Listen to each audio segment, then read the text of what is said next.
For today's video, naisip kong gumawa ng tinapay na may palaman na karne. Entonces, para siyang pork bun or toasted siopaw. Ganyan. Kasi meron akong leftover na adobo.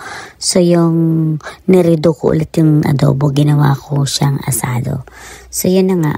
So, naisipan kong gumawa. Napakasimple lang naman, napakadali. Mag-ano ka lang ng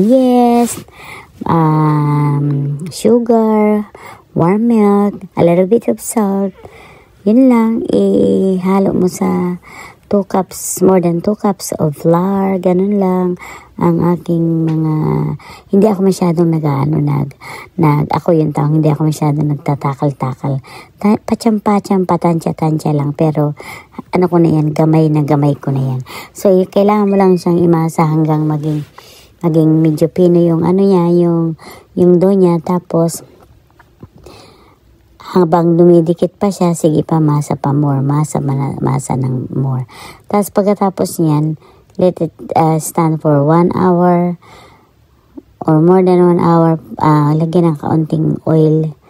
Tapos takpan. Ang ginagawa ko, tatakpan ko yan, tapos ilalagay ko yan sa loob ng oven. So, habang papunta ako naglalakad ako, papunta ako mimit ko yung kaibigan ko. Ayun, nagpapaalsa ako ng arena. Pag uwi ko ng bahay, ginawa ko na yung palaman niya. Naglaga din ako ng itlog, nakaredy na. Tapos, ayan na yung aking pinaalsa, more than 1 hour. So, masyado na siyang alsa nga. So, ginawa ko siya ng kinatkat ko siya. Umabot siya ng mga 16 pieces, I think. If I'm not mistaken. Oh, charot, English yun, ha. Napakalambot ng dough at saka puti. Gusto ko kasi toasted instead of, bibihira ako mag-crave ng steam. Mas gusto ko yung parang pork bun lang siya, ganyan.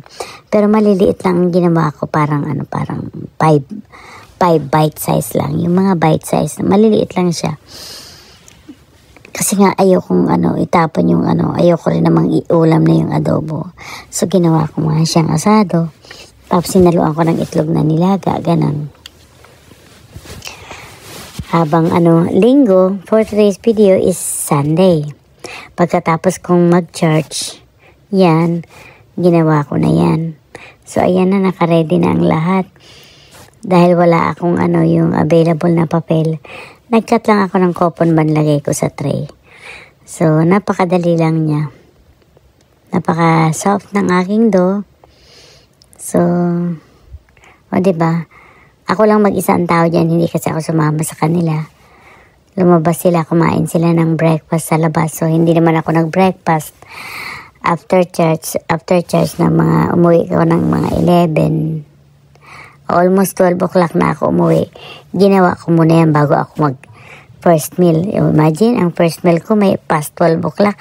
First meal na yun, ha? Tapos iisipin nyo, wala akong ginawa kundi magmukbang.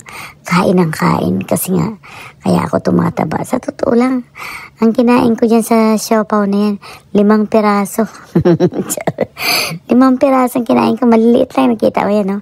Yan ang hapunan ko na. After ng first meal ko, yan ang ginawa kong hapunan.